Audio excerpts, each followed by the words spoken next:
Procrastination and problem solving skill development. Today in this video, we are going to discuss these two topics simultaneously. So let's roll. How to eliminate procrastination. Remember, procrastination is the thief of time. Solving procrastination as a problem.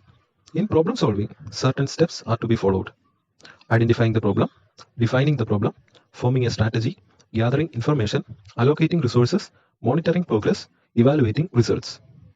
First step, identify procrastination as your problem. At times, people say that they don't know what's going on, what's happening. Most of us postpone our obligations and responsibilities in our day-to-day life. Then, at last we say, we didn't get time. Please understand and accept procrastination as your problem. The second step, defining the problem. What is procrastination? Procrastination comes from the Latin word pro and crastinus. Pro meaning forward and crastinus meaning of tomorrow.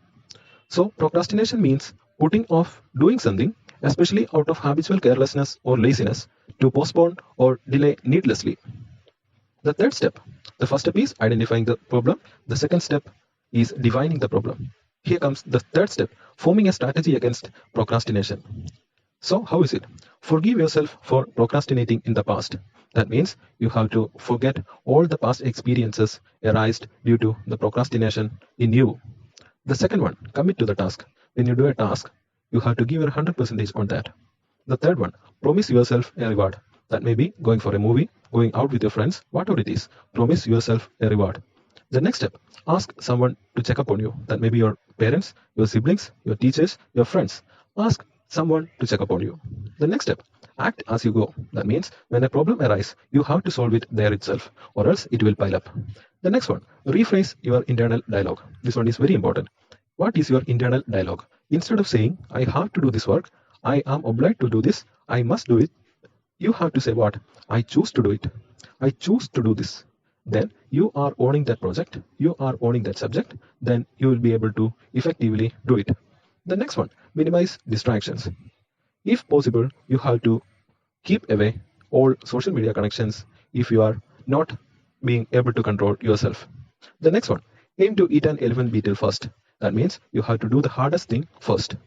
Now, 3 steps are over. The fourth one, gathering information about procrastination and its effects from your and others' past. Here is a case study given.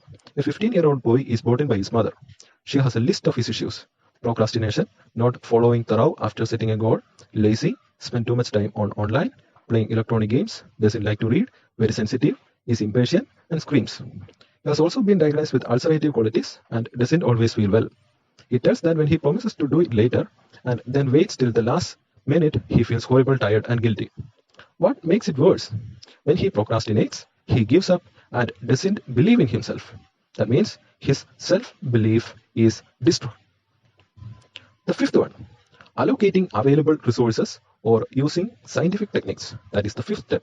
So let's recall the first one, identifying the problem. Second one, defining the problem. Third one, forming a strategy. The fourth one, gathering information. And the fifth one, here it is, allocating available resources or using scientific techniques. This involves several steps. Know your scope. When you are implementing a technique, you must know its scope. The second one, know your resources. When you are using it, you must know your resources. The third one, think holistically. The fourth one, know your resource dependencies. Fifth one, track your time. Sixth one, don't over allocate. There is an idiom in English, don't put all your eggs in one basket. Likewise, don't over allocate. The seventh one, be realistic. Eighth one, have a routine. That means you have to follow this practice or this technique in your everyday life so that it can effectively interfere and solve the procrastination problem in you. A widely accepted technique to get rid of the bad practice of procrastination is given here. It is the Pomodoro technique. The Pomodoro technique is a well-known way to encourage productivity. Essentially, if you work for 25 minutes, if you study for 25 minutes, if you do a project for 25 minutes, then you're going to take a 5 minutes short break, a 5-minute short recession. After that, you will come back and continue your work.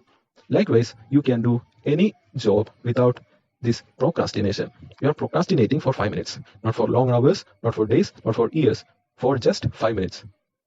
Tip number 2, do a 5 to 10 minutes daily planning. A simple way to deal with your procrastination is you schedule a 5 to 10 minutes daily planning session. The idea here is to spend a few minutes going over the day's priorities and identifying the tasks that will have the strongest influence on your immediate goals. You should ask yourself these key questions during the review session. What specific task at which time I have scheduled for the day? Can I complete it? The second one, is there an appointment or activity that could take longer than expected? How will this change my schedule? The second question, this is important, go through it. The third one, what is the hardest, most challenging task that I am dreading? Think to do the hardest thing at the earliest in a day. This quick planning session is critical because it provides structure for each day. When you constantly remind yourself which tasks are important, it will be hard to put them off because you will recognize that your inaction will negatively affect your immediate goals and targets. Always remember, an idle man's brain is the devil's workshop. One who has nothing to do will be tempted to do many mischievous activities. Engage yourself in a lot of activities so that you don't get enough time to get lost in the mind's madness. The sixth one, monitoring progress. The progress can be observed when a challenge opens up for you. It may be some projects, maybe some exams, maybe attending a conference, or anything which you found impractical to do or go in time. Now, what is in time, on time, and late? The various aspects of timekeeping. Suppose a meeting is scheduled at 10:10 a.m.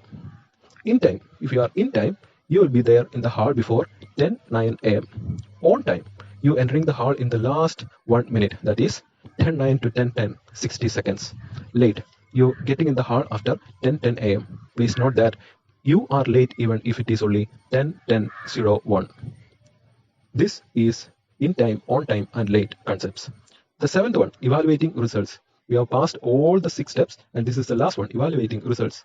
It is a great part which gives you satisfaction and motivation to go forward with what you have started, and this evaluation will help you to remove permanently the menace caused by procrastination in the past. So, everything is possible. Finish what you start. If you haven't even started, start now. Now or never. Good luck. Thank you for watching this video. For more videos, like, share, and subscribe.